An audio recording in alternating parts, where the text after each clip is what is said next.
시편 23편 1절 말씀, 우리 한 목소리로 봉독하십니다. 여호와는 나의 목자시니 내게 부족함이 없으리로다. 아멘. 여호와는 나의 목자시니 내게 부족함이 없으리로다.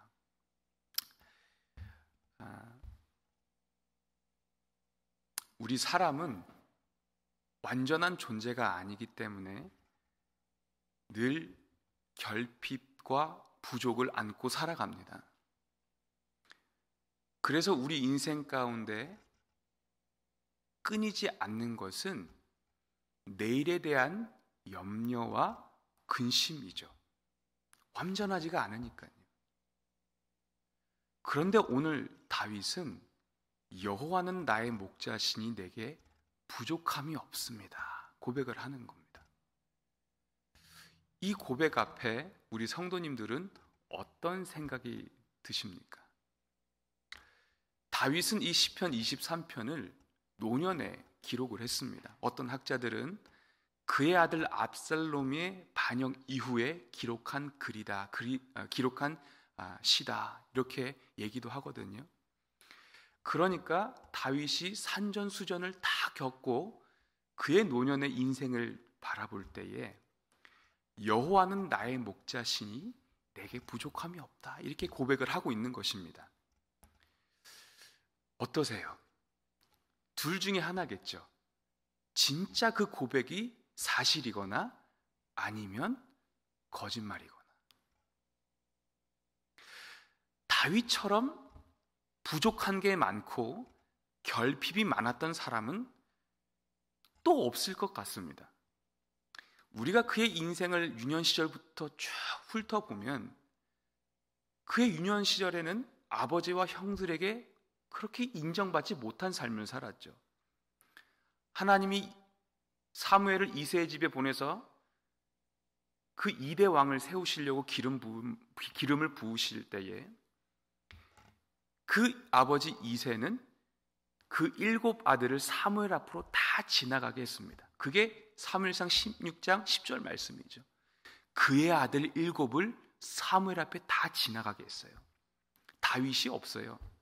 막내인데 그의 아들 7에 들어가지도 않는 거죠. 11절에요.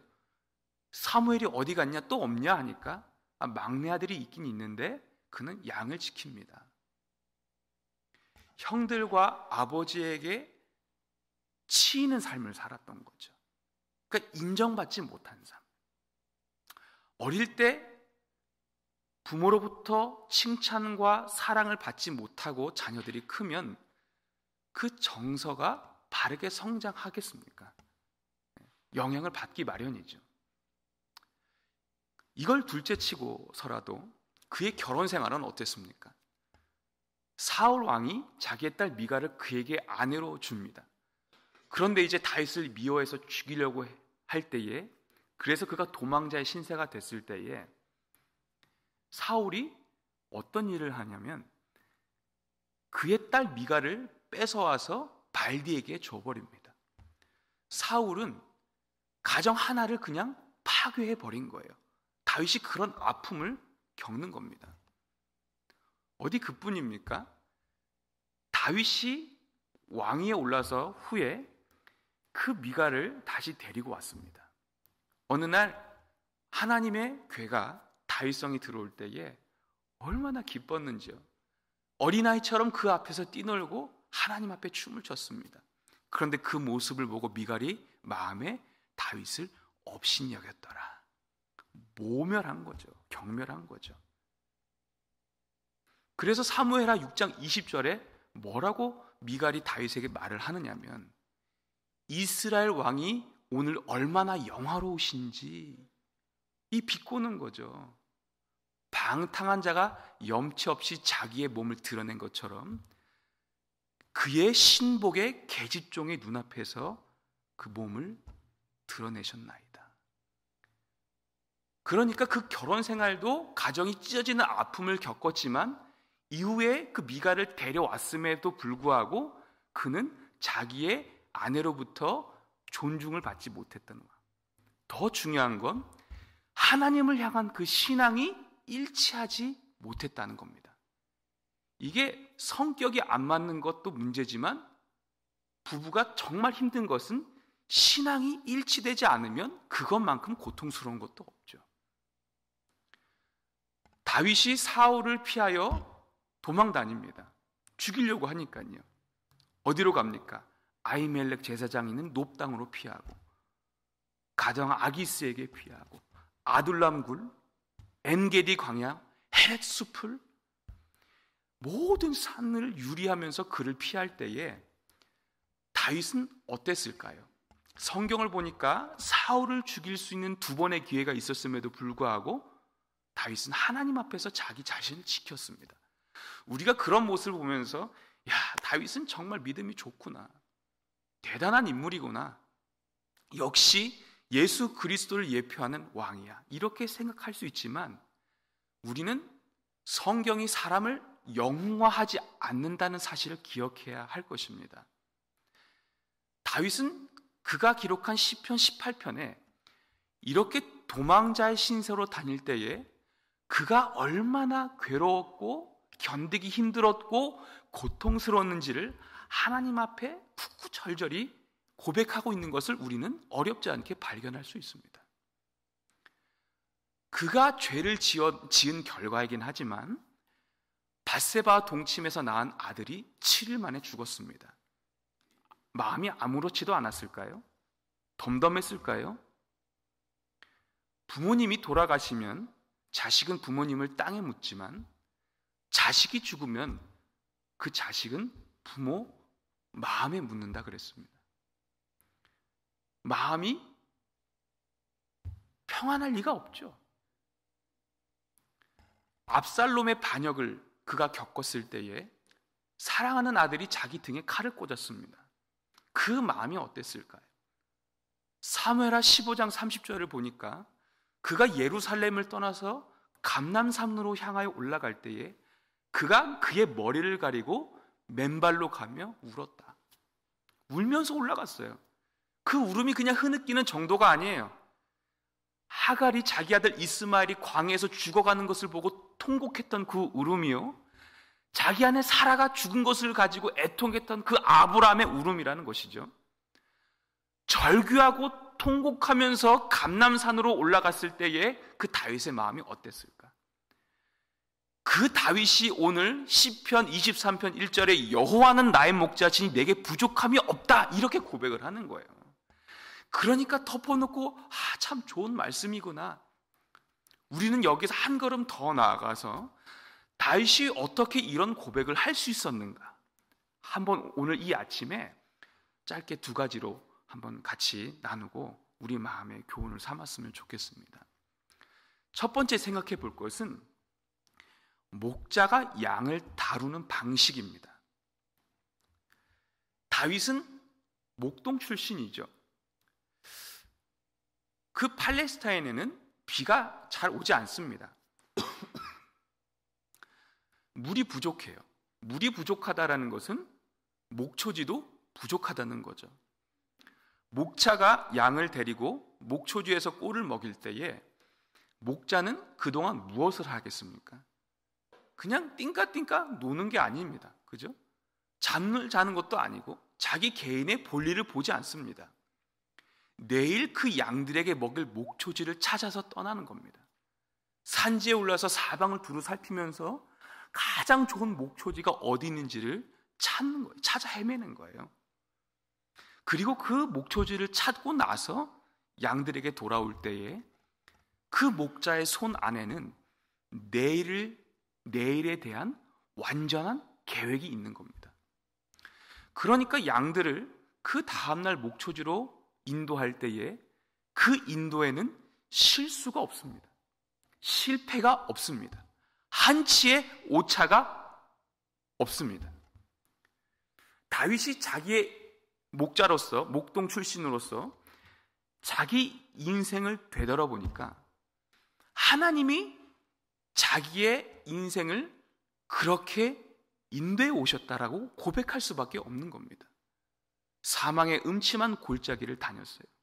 정말 인생의 우여곡절이 있었지만 하나님의 지팡이와 막대기가 때마다 시마다 자기를 보호했고 자기를 인도했다. 이 땅을 살아가는 오늘 우리는 선한 목자 되시는 예수 그리스도의 양으로 그분을 믿고 살아갑니다. 그러한 우리들에게 성경은 뭐라고 얘기하느냐? 베드로전서 5장 7절에 너희 염려를 다 주께 맡기라. 이는 그가 너희를 뭐하심이라? 돌보심이라. 너희의 부족한 거를 다 채워준다. 너희의 원하는 걸 다 소원을 들어준다 얘기하시지 않고 돌봐주신다. 빌립보서 4장 6절 7절 말씀에 아무것도 염려하지 말고, 그죠? 뭐라고 합니까? 다만 모든 일에 기도와 간구로 너희 구할 것을 감사함으로 하나님께 아뢰라. 그래야 하면 모든 지각에 뛰어난 하나님의 평강이 그리스도 예수 안에서 너희의 마음과 생각을 지키시리라. 여기에도 우리의 염려, 우리의 필요를 채우신다라고 하신 것이 아니라 우리의 생각과 마음을 지켜주신다. 그 말씀을 하고 있는 것입니다. 사랑하는 성도 여러분, 우리의 내일은 우리 손에 있지 않습니다. 내일 일을 우리는 모릅니다. 내일 일은 내일이 염려할 것이요, 내일은 하나님의 손에 있습니다. 우리는 다만 그분을 따라가는 양일 뿐입니다. 어떤 염려가 있으십니까? 어떠한 걱정이 있으십니까? 오늘 이 아침에 다 내려놓으십시오. 우리의 삶이 우리 주님의 손바닥 위에 있습니다. 그 주님을 믿고 신뢰할 때에 하나님 안에서 그 근심이 떠나가게 될 줄 믿으시기를 바랍니다. 두 번째, 목자가 양을 궁극적으로 인도하는 곳이 어디냐? 다윗은 시편 23편 마지막에 이렇게 고백을 합니다. 내가 어디에 거합니까? 여호와의 집에 영원히 거한다. 다윗은 그가 궁극적으로 어디에 가야 할지를 분명히 알고 있었습니다. 좋은 목초지로 우리가 인도함 받는 것도 참 중요해요. 인생에서 좋은 것을 누리고 먹고 입고 그 부귀영화를 누리며 사는 것 하나님의 은혜죠. 그런데 그거는 그렇게 중요한 게 아닙니다. 나그네 인생에서 그것은 잠깐이에요. 잠깐.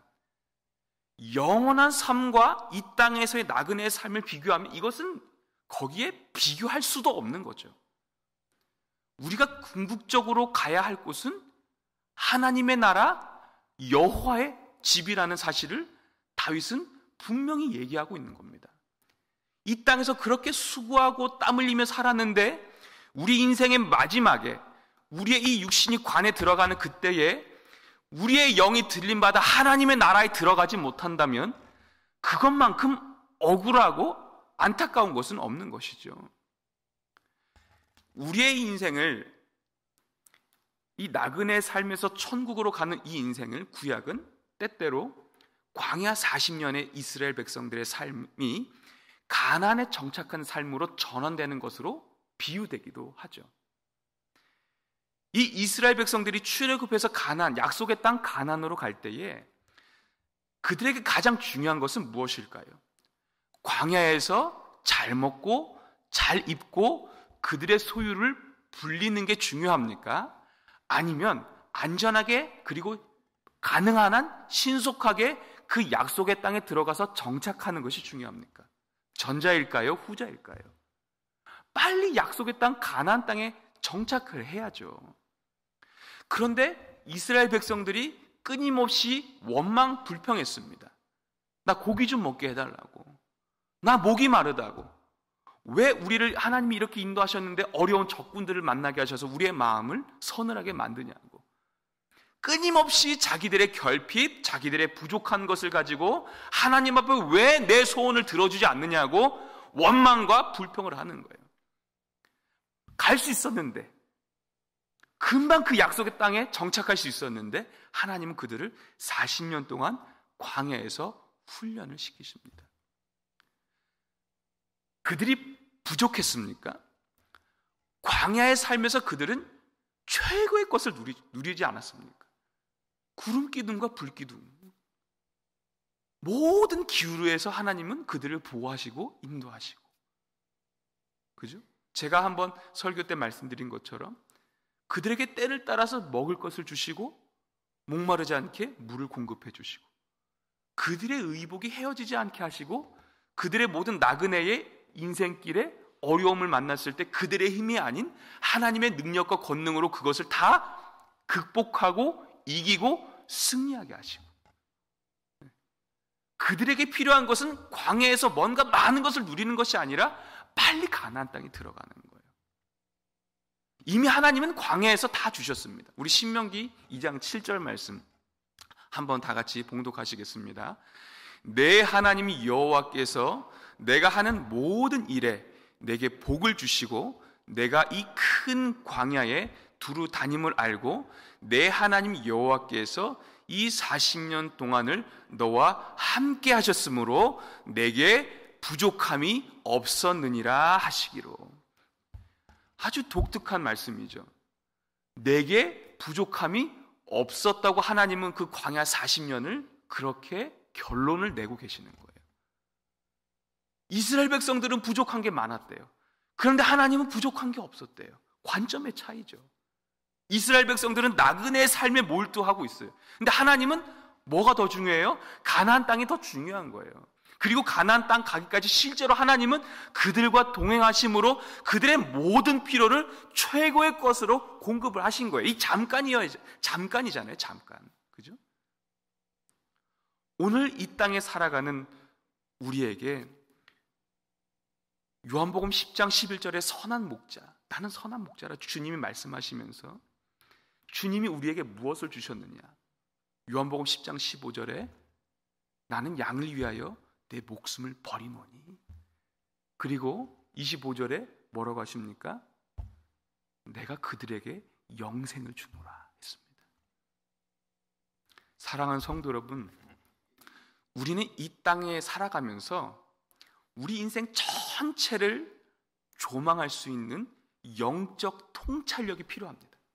하나님의 관점으로 우리의 인생을 바라보고 해석할 수 있는 능력과 은혜가 우리에게 주어질 때에 잠깐 있다가 떠날 이 나그네의 삶에 집착하지 않을 수 있고, 그리고 이 땅에서 하나님이 공급하시는 것으로 자족할 수 있고, 그때에 우리의 삶에서 하나님 앞에 정말 나는 부족한 게 없습니다라고 진실로 고백할 수 있게 되는 것입니다. 말씀을 정리하겠습니다. 다윗은 여호와는 나의 목자시니 내게 부족함이 없음이로다. 그가 진짜 부족한 게 없어서가 아닙니다. 다윗은 분명히 알고 있었습니다.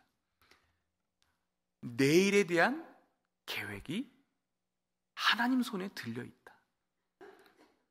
하나님은 나를 실수 없이, 실패함 없이, 한치의 오차 없이 내 걸음을 인도하신다. 이 믿음이 인생을 돌아봤을 때 깨달아지는 거예요. 두 번째, 다윗은 자기가 궁극적으로 갈 나라를 분명히 깨닫고 있습니다. 너무 이 땅에 집착하면서 살지 않습니다. 예수님이 우리의 선한 목자가 되셔서 우리를 그 영원한 나라에 들이시기 위해서 자기의 목숨을 값없이 내어주셨습니다. 내 양을 위해서, 우리를 위해서 그분은 아낌없이 그 목숨을 내어주셨습니다. 사랑하는 성도 여러분, 잠깐 왔다 가는 우리 나그네 인생,